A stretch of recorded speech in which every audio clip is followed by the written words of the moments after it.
Hello everyone, welcome back to KB की पाठशाला। केबी की पाठशाला पर आप सभी का स्वागत है। तो बच्चों, आज का जो सेशन होने वाला है वो शॉर्ट क्वेश्चन आंसर का होने वाला है। क्लास 7th साइंस की जो बुक है उसका चैप्टर नंबर 1 का कुछ शॉर्ट क्वेश्चन और आंसर उसको देखेंगे। उसके अलावे हम मल्टीपल चॉइस क्वेश्चन करेंगे जो कि आपके PT1 एग्जाम में यहाँ से क्वेश्चन पूछे जा सकते हैं।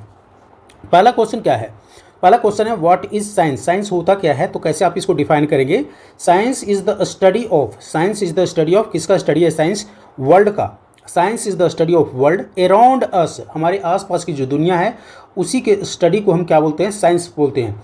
लेकिन इस स्टडी को कैसे करना है? Through observation and experiment. याद रखना है आपको, science is the study of world around us through observation and experiment. तो ये दो कीवर्ड याद रखिएगा, ऑब्जर्वेशन एंड एक्सपेरिमेंट की मदद से हमें साइंस को स्टडी करना है। जो हमारे आसपास की जो दुनिया है उसको थ्रू ऑब्जर्वेशन एंड एक्सपेरिमेंट स्टडी करते हैं, that is known as science. Okay, याद रहेगा। सो अगर आपसे एग्जाम में पूछा जाता है कि साइंस क्या है तो आप डिफाइन कीजिएगा, साइंस यहीं से डिफाइन कीजिएगा, science is the study of the world around us through observation and experiment. Okay, अगला क्वेश्चन देखिए। अगला क्वेश्चन पूछ रहा है what do scientist do to understand how things works. Scientist क्या करते हैं चीज़ों को समझने के लिए कि कोई भी चीज़ कैसे काम करता है। तो इसमें जो कीवर्ड आपको याद रखना है बच्चों, वो ये याद रखना है, observe, ask question and perform experiment. Scientist क्या करते हैं? साइंटिस्ट ऑब्जर्व थिंग्स, चीज़ों को ऑब्जर्व करते हैं, क्वेश्चन पूछते हैं, ask questions and perform experiment. तो ये तीन चीज़ों के थ्रू साइंटिस्ट समझ पाते हैं कि कोई भी चीज़ कैसे काम करता है। Scientist observe things, ask questions and perform experiment. अगला क्वेश्चन देखिएगा। अगला क्वेश्चन है गिव वन एग्जाम्पल, एक एग्जाम्पल देना है of reversible change. Reversible change किसको बोलते हैं? रिवर्सिबल चेंज उसको बोलते हैं जिसको फिर से बनाया जा सके। दो तरह का चेंजेस होता है, एक होता है रिवर्सिबल और एक होता है इरिवर्सिबल। याद रखना है, रिवर्सिबल चेंज वैसा है जिसको हम फिर से उसी फॉर्म में ला सकते हैं। तो उसका एग्जाम्पल है मेल्टिंग ऑफ एन आइस। अगर आइस का टुकड़ा है वो अगर पिघल जाए तो इसको हम फिर से फ्रीजर में रख के फिर यही शेप दे सकते हैं। तो उसको हम बोलते हैं रिवर्सिबल, यानी जिसको फिर से गेन किया जा सकता है, फिर से बनाया जा सकता है, चेंज किया जा सकता है। Melting of an ice is an example of reversible change. अगला example give one example of an irreversible change, यानी इरिवर्सिबल चेंज जिसको चेंज नहीं किया जा सकता है, एक बार बदल गया तो वो बदल गया। जैसे ripening of fruit. Ripening of fruit का मतलब होता है RIPENING। याद रखिएगा spelling, RIPENING। Ripening of fruit मतलब फल का पकना। अगर फल एक बार पक गया तो फिर से कच्चा नहीं हो सकता है। इसको हम बोलते हैं इरिवर्सिबल चेंज, यानी फिर से वापस उसको हम नहीं ला सकते हैं। This is known as irreversible change. Ripening of fruit is an example of irreversible change. और भी बहुत सारे एग्जाम्पल है, कमेंट सेक्शन में लिख के बताइएगा। What is meant by physical change. Okay, अब यहाँ पर पहले तो इरिवर्सिबल चेंज और रिवर्सिबल चेंज की बात किया, अब बात कर रहा है फिजिकल चेंज की बात होगी और केमिकल चेंज की बात होगी। तो आपको चैप्टर 1 में ये दोनों भी पढ़ना है, चूंकि ये क्लास 6 में भी आप लोगों ने पढ़ा होगा। फिजिकल चेंज क्या होता है, केमिकल चेंज क्या होता है। तो चेंज इन साइज, शेप और स्टेट, याद रखिएगा, चेंज इन साइज, शेप और state without forming a new substance. नया कोई चीज़ को बनाए बिना उसके साइज, शेप और स्टेट में चेंज हो जाए तो उसको हम बोलते हैं फिजिकल चेंज। याद रखिएगा, जैसे अगर हम पेपर को फोल्ड करके अगर कोई डिजाइन बना दें, मान लेते हैं नाव बना देते हैं, कोई जहाज बना देता है, तो ये क्या है? ये फिजिकल चेंज का उदाहरण है, ना कि केमिकल चेंज का उदाहरण है। उसको हम फिर से पेपर को वापस उसी रूप में दे सकते हैं। ओके, तो यही बोल रहा है change in size, shape and state without forming a new substance. उससे कोई नया सबस्टांस तो नहीं बना रहे, तो उस चेंज को हम बोलते हैं physical change.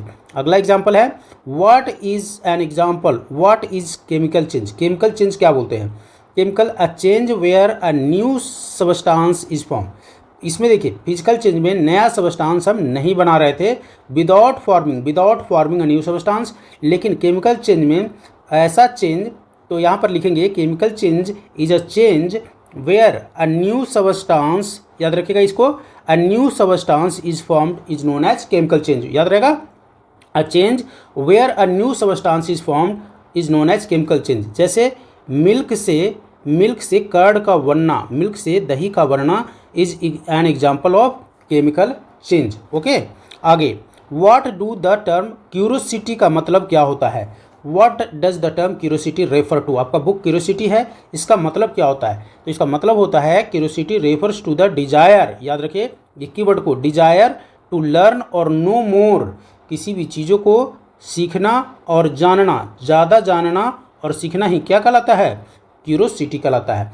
Curiosity refers to the desire, उस इच्छा को क्यूरोसिटी बोलते हैं जिसमें कोई व्यक्ति ज़्यादा सीखता है या जानने की चेष्टा करता है, उसको क्यूरोसिटी बोला जाता है।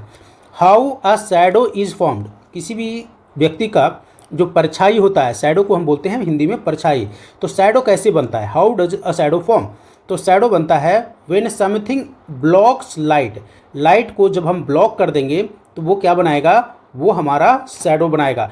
व्हेन समथिंग ब्लॉक्स लाइट, तो क्या बनेगा? शैडो बनेगा।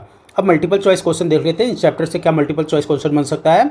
विच activity is an example of reversible change, reversible change का इनमें से कौन सा जो है उदाहरण है?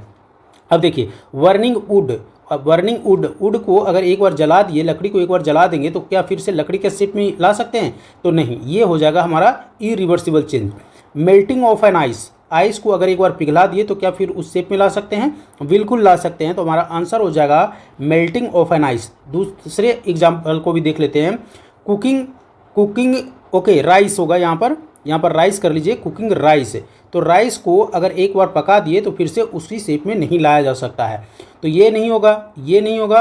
Rusting of an iron, iron पर अगर जंग लग जाए तो फिर से वो वापस नहीं हो सकता है, तो ये भी नहीं होगा। तो ये तीनों को तीनों किसका एग्जाम्पल होगा बच्चों? इरिवर्सिबल चेंज का होगा, जबकि मेल्टिंग ऑफ एन आइस जो होगा वो रिवर्सिबल चेंज का होगा। Okay, what is the first step in learning science according to the lesson, lesson के अनुसार पहला स्टेप साइंस सीखने का क्या होता है? Conducting experiment, observing things, writing reports, using technology. क्या होगा? तो आप बोलेंगे कि सर ऑब्जर्विंग थिंग्स, किसी भी चीज़ों को सीखने के लिए पहले हम उसको ऑब्जर्व करते हैं। ओके, अगला क्वेश्चन है which of the following is an example of physical change, physical change का एग्जाम्पल क्या है?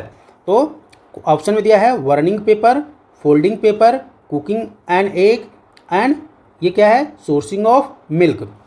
देखिए सोर्सिंग ऑफ मिल्क जो है वो फिजिकल चेंज का उदाहरण नहीं है, कुकिंग ऑफ एग इज भी फिजिकल चेंज का उदाहरण नहीं है, बर्निंग पेपर भी फिजिकल चेंज का उदाहरण नहीं है। फिजिकल चेंज जिसमें कि उसके स्टेट वगैरह में तो चेंज होता है लेकिन उसके नया सबस्टांसेस नहीं बनता है। तो folding paper is an example of physical change. तो बच्चों ये तो रहा चैप्टर 1 से कुछ इंपॉर्टेंट क्वेश्चन। फिर हम अभी चैप्टर 2 का भी इसी तरह से कुछ शॉर्ट क्वेश्चंस और MCQ मल्टीपल चॉइस क्वेश्चन कर लेंगे ताकि आपके PT 1 में आसानी से आप उसको बना सकें।